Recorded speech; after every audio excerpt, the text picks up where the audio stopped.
Hey guys, you're welcome back to my channel, and this is Best Bet with Rita.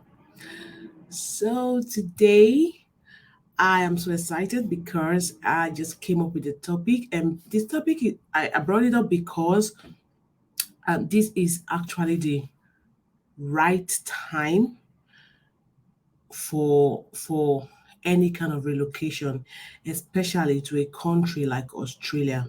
The truth is that the COVID restriction really affected migration in so many countries, and Australia also. And Australia is not an exception because we witnessed the shortage of, or will I say the shortage of people coming in and out of the country, especially people migrating. In fact, for 2 years, or will I say for over a year, the world was on shutdown, and it really affected a lot of countries' economy. So, what best time is it for you to travel, relocate, and come to a beautiful country like Australia? I kept saying there are so many benefits in living in Australia. Migrating to Australia has so many benefits, but the problem a lot of people face is that they don't know the fastest means. Some of them don't have the financial capability. Some of them do not even know who's going to help them process the visa. They don't even have any clue of what to do about it. If that is you, I just refer to this is the video for you. So if you're thinking of migrating to Western country, European country, or Australia, because this video is for those that want to migrate to Australia, the easiest and the fastest way to migrate to Australia. Hey, number one, to help you cut the show short is true studies. I cannot overemphasize how easy studying, as in getting visa through study to Australia is. That is, your visa can come out like in a month. If I let us start with the admission process, if you have all your documents ready and prepared, you have everything you need. You just maybe you go through an agent or you do it yourself. Give or take, let us say a week, 2 weeks, a month, you should be having your admission.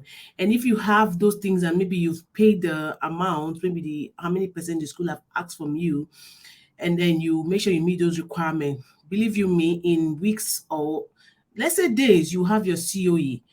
COE is your certificate of entrance. You understand?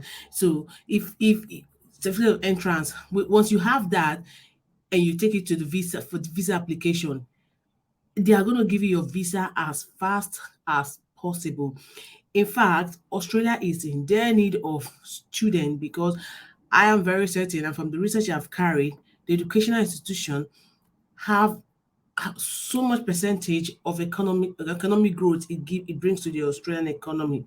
So right now, because of the shortage of people coming in to study in Australia, it's really affecting them economically. So if you want to migrate to Australia, I will advise the best and the fastest way to to migrate to Australia is through education, because your visa will come out very fast.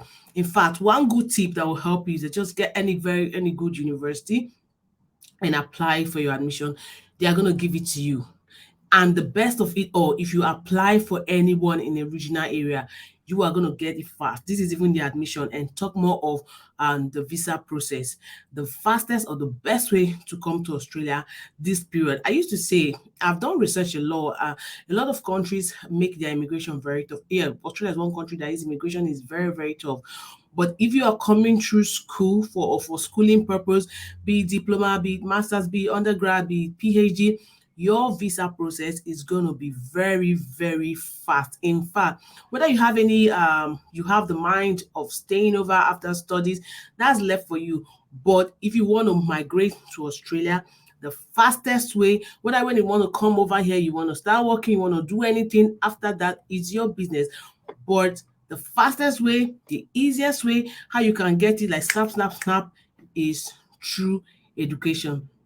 School student visa is very fast, very easy. As far as you have your documents prepared, you have everything they need. The, your process is going to be a smooth sailing journey for you. So, and number two thing, how you can get your visa very fast, or sorry, or fastest way to come to Australia is through visa 491. You see, this visa, a lot of people do not know about it, but most people in Australia are aware, but people outside do not know. Whilst you are outside the country and you're thinking of coming to Australia, maybe you don't want to study, or maybe you want to study, you want to work, maybe you have the skills, go through the skill set, the needed skill set in Australia, and then you can apply for visa 491. Visa 419 states that you're going to stay in a regional area. The precise time you're supposed to stay in that regional area is 5 years, but you can get your permanent residency where if you've stayed there for 3 years, maybe you work there, you study there, do everything there. It's not that you will come to the regional area and the next minute you are moving over to the city like Sydney or Melbourne. Australia have lots of regional areas that are so depopulated. They don't have the population that their cities have. So they are looking for people that are going to populate those areas because a lot of developments are coming up in those areas. So if you are ready to migrate to Australia, apply and you have the needed skills, or you want to study in areas of academics that those areas are needed. Like I know of a place where they need people that study agriculture. I know of a place where they need people like a place like Perth. Perth will be good for people that are into engineering and all those stuff. I forgot the name of this area, but it's good for people that are studying agriculture. You just do your research very well. You're gonna see the area that you need, the regional area, and then you apply for visa 491.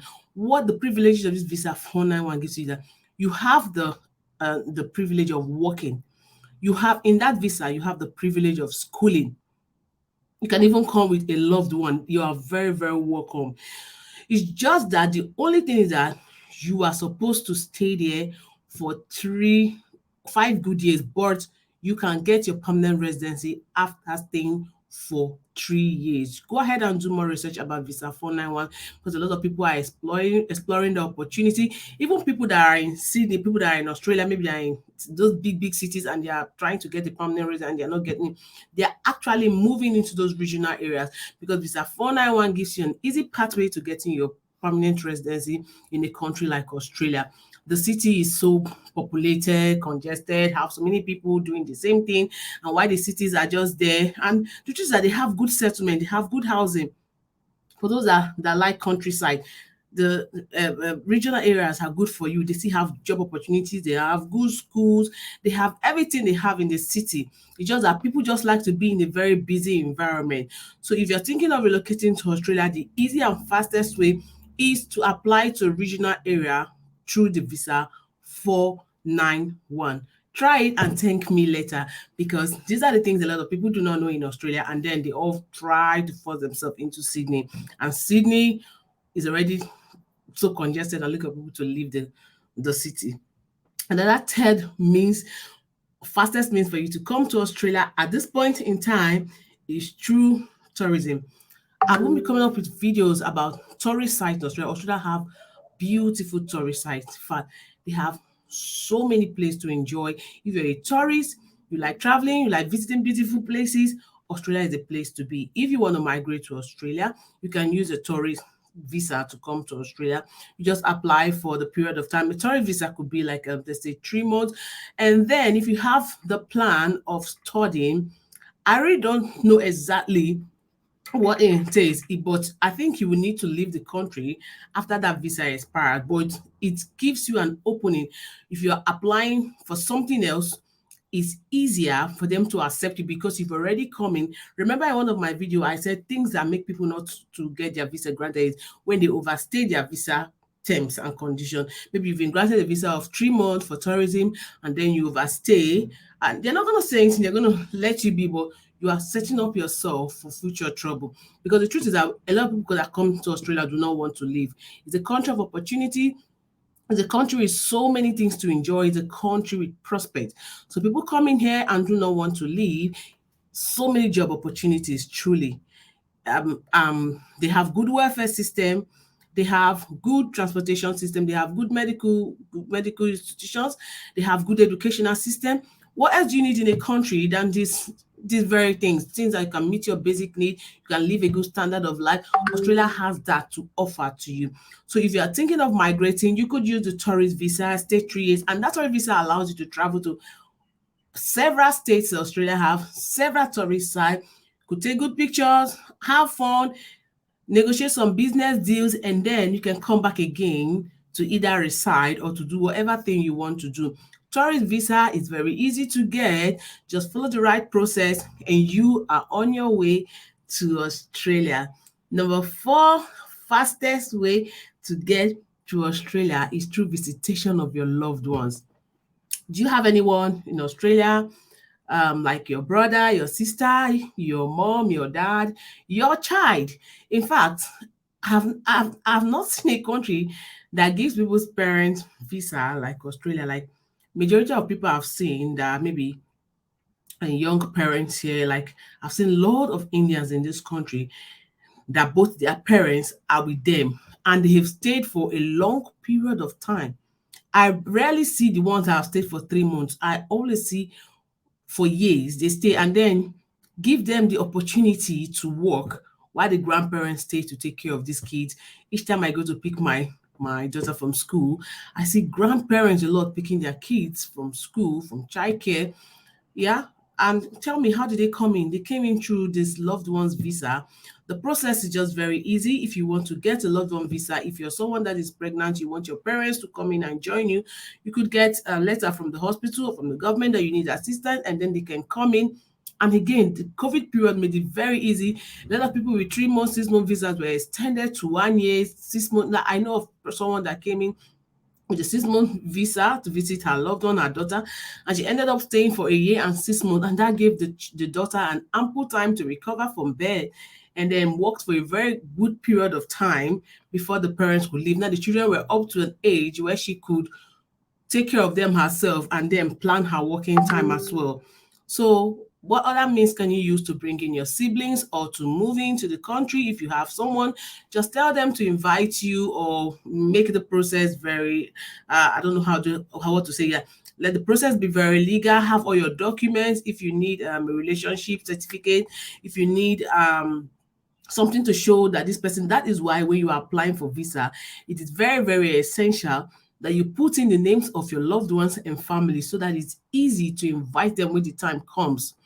Because sometimes God blesses you, your course is a large, you start building a good community, you start living well, and then you want your loved ones or family to join you, or you want them to visit you. It makes it very easier if they are already in your visa document that this and this. But if they are not on your visa document, it's now time to start preparing relationship certificate. Okay, let's say for those that maybe are already married and had, but there are exceptions to that. Maybe you were married, your name was changed, and then you didn't add all these other names. When you want to invite them, you could include their names again, but sometimes that process take longer. That is why when you are applying to come into Australia, make sure you put in the names of the people that are your loved ones. Let all be in the document, even if you're never going to invite them or whatever. You never can tell what will change or what will happen tomorrow. Put in your mother-in-law's name, father-in-law's name, in-laws, direct siblings, whoever you see, except maybe you remarry or something and document changes, then that's another thing. But one easiest way to come into Australia, migrate at this period of time is through invitation from loved ones. That visa, I've always worked over and over. It's been working. I see it working. It's working now. So you can give it a try and be on your way to Australia. Number 4, sorry, and lastly is a company or a job sponsorship. Um, this visa, in all I have stated, study visa, visa 491, tourism, visa from loved ones, company sponsorship, or job skills visa takes the longest of time. I have to be very sincere here because I'm giving you people precise and sourced information that's going to guide you or help you in your migration process. In that visa, you would need to get a job from wherever you are. So let's say you're an IT specialist and a company over here is inviting you. That takes a lot of process because you are supposed to provide years of experience. And now look at what the law in Australia states. You can only do that if you've looked around Australia and you can't find that skill set. You've looked at all the applicants. Can you imagine how many people are applying for a job? And every year, or let's say every month or quarterly, we have lots of people graduating from the Australian educational system. They have their citizens, they have their permanent residents, they have students that are graduating, and then you are applying for a job for a very competitive position with less advantage. I'm not saying it doesn't work. It works. It is a means of migrating to Australia, but in the scale of 1 to 10 is the last on my list, but it's very, very possible. Meaning that your upskilling will be very, very high. You'll be very, very so upskilled and so important that they will have to do it with everyone here to get you from whatever country you are to this place. It is very possible anyway, but I will advise that you can use the other process, either schooling, invitation, tourism, visa 491, and then when you come here, adding with the experiences and skill set you have over there, it will be easy for them to give you any job opportunity because by that time you're already in this country and you're already fitting to the policies of the country, whereby they need to consider everyone here, consider every applicant in this area before they can get someone from outside. It used to be very, very possible, let's say 3 to 4 or 5 years ago, a lot of people migrated to Australia through company sponsorship. They got job from wherever country they were and they brought them here. But now the truth is that they have lots of skill sets in Australia because there is a global talent visa, which I didn't mention. And that global talent visa, first of all, they were trying to get talent from different countries globally to come into Australia. But because of the COVID lockdown, they had to insource. They were trying to outsource skills from outside to the country. Don't forget that a lot of Australian population are the aging ones, so they're trying to upskill to bring in new set of people before the old ones retire and go. So they were trying the global talent visa. It's whereby people with talent, people with good sponsor, people with awards, people that have made record in the academics, make record in the world in every different aspect or different diverse aspect of life, are being granted permanent residence to come and use those skills to better the Australian economy. It was open to the world prior to COVID inculcation into the world system. But now I think they are focusing on people because they have a lot of PhD graduates here in Australia. They have a lot of master's graduates here in Australia, a lot of people with awards, but because the system was very tight for them, they couldn't get it. But now the focus of the global talent visa is on people in Australia. That is why I did not mention it, but it's another means to migrate to Australia. So like I was saying, the company or job sponsorship, it is always better whilst you are here, or let's say you've done your master's in another country and then you apply for graduate visa, is another way or the fastest way to come to Australia because Australia is a country that likes skillful, talented, and educated people. So let's say you finish your master somewhere, you finish your PhD, Australia is the best place. Maybe you're in Russia, you are in UK, you're in America, you're in any country where you have this good credential, might apply for graduate visa in Australia. And while you are here, you can get what we call the certification of that course or the field in which you have studied. And when, like, let's say engineer, you get the Engineers Association of Australian certification. If you're a doctor, you get the doctors, whatever credential here. And then you start working in a company. During that period, be smart enough to ask them to help you get your PR. I've seen a lot of people that got it through that means. And that company, seeing how skillful you are, will go out for you so that you're going to use that skill for them. But believe in me, some of them come with terms and conditions. Some could say you work with them for 3 years. Some could say you work with them for 5 years. But howbeit, you've gotten what you wanted. So if you've gotten what you wanted and yeah, you are enjoying your stay in Australia and making your good money. So, my friends, I believe these 5 points is going to help you for those that want to migrate to Australia to make the process easy and faster for you. You don't have to go through those hustle and bustle trying to migrate. Just use these 5 process or these 5 ideas I've given to you, and you'll find your way in Australia, because Australia right now is outsourcing and looking for skilled people to come in. If you have more, you can put in the comment section. I'll be there to respond to you. Thank you so much for listening. I'm your girl, Rita. Please like, please, guys, subscribe. Please, guys, share, like, share, subscribe, and comment on our video to support us. I'm your girl. I'll be coming up with another video and good news on our way. Thank you so much for listening and have a great day. Bye bye.